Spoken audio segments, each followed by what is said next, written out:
స్త్రీలలో infertility problem కి కారణమయ్యే ముఖ్యమైన హెల్త్ కండిషన్స్ గురించి ఈ వీడియోలో మాట్లాడుకుందాం. హలో, నేను డాక్టర్ లావణ్య, ఫర్టిలిటీ స్పెషలిస్ట్.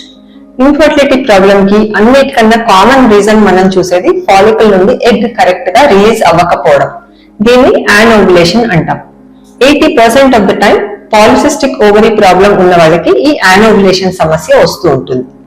అంతేకాకుండా థైరాయిడ్, ప్రొలాక్టిన్ ఇటువంటి హార్మోనల్ ఇంబాలెన్స్, ఇంకా ఒబేసిటీ సమస్య ఉన్నప్పుడు కూడా ఓవులేషన్ రెగ్యులర్ గా జరగకపోవచ్చు. ఇది కామన్ ప్రాబ్లం, కాకపోతే ట్రీట్మెంట్ అనేది మాత్రం సింపుల్ గా ఉంటుంది. జస్ట్ టాబ్లెట్స్ లేకపోతే మెడికల్ ట్రీట్మెంట్స్ తో మొదలుపెట్టి వీళ్ళకి ఓవులేషన్ జరిగేటట్టుగా ప్రయత్నం చేసి ప్రెగ్నెన్సీ తప్పించుకోవచ్చు.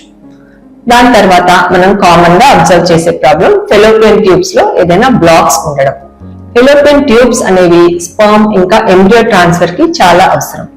ఇన్ఫెక్షన్ వల్ల కానీ, సర్జరీ తర్వాత కానీ, ఎక్టోపిక్ ప్రెగ్నెన్సీ వచ్చిన తర్వాత కానీ, లేదా ఎండోమెట్రియోసిస్ అనే ప్రాబ్లం వల్ల కూడా ఈ ట్యూబల్ బ్లాక్స్ అనేవి రావచ్చు.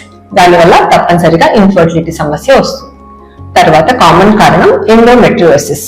యూట్రస్ లోపల ఉండే ఎండోమెట్రియల్ లైనింగ్ అనేది విడిపోయి ట్యూబ్స్ ద్వారా ఒక్కొక్కసారి ఇది పొట్టలోకి వెళ్లి ఓవరీస్ పైన ఇంకా చుట్టుపక్కల పెరిటోనియంలో అతుక్కొని పెరుగుతుంది. అప్పుడు ఇది ఎండోమెట్రియోసిస్ అనే ప్రాబ్లం కి దారితీస్తుంది. వీళ్ళలో ఓవరీస్ ఇంకా చుట్టుపక్కల అంతా అడేషన్స్ ఫామ్ అవుతాయి. అలాగే యూట్రస్ లో కూడా అడినోమైసిస్ ఇటువంటి సమస్యలు ఉంటాయి.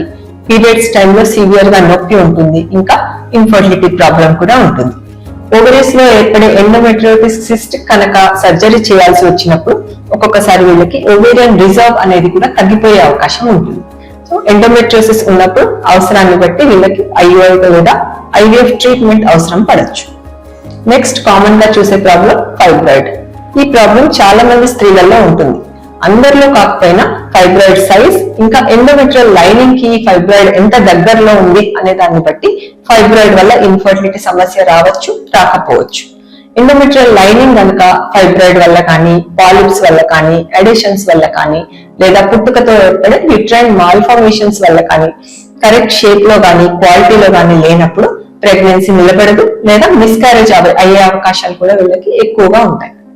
ఇవన్నీ కాకుండా ఈ మధ్య కాలంలో ఇన్ఫర్టిలిటీకి మనం చూస్తున్న మరో ఇంపార్టెంట్ కారణం ఏజ్. ఏజ్ పెరుగుతున్న కొద్దీ, అంటే 30-35 ఇయర్స్ దాటుతున్న కొద్దీ ఎగ్స్ నెంబర్స్ అలాగే వాటి యొక్క క్వాలిటీ తగ్గిపోతూ ఉంటుంది. అబ్నార్మల్ ఎంబ్రియోస్ ఫామ్ అయ్యే అవకాశం వీళ్ళకి ఎక్కువగా ఉంటుంది. దానివల్ల మిస్క్యారేజ్ అయ్యే అవకాశం కూడా ఎక్కువగా ఉంటుంది. సో ఇప్పుడు మనం చెప్పుకున్నవన్నీ ఇన్ఫర్టిలిటీ ఉమెన్ కి ఉండే కామన్ కాజెస్. ఇన్ఫర్టిలిటీ ప్రాబ్లం ఉంది అని అనిపించినప్పుడు ఈ రీజన్స్ అన్నిటికీ సంబంధించిన బేసిక్ టెస్ట్ చేయించుకుంటే అవసరాన్ని బట్టి ట్రీట్మెంట్ తీసుకొని ప్రెగ్నెన్సీ అచీవ్ చేయొచ్చు. Thanks for watching. నెక్స్ట్ వీడియోలో మళ్ళీ కలుద్దాం.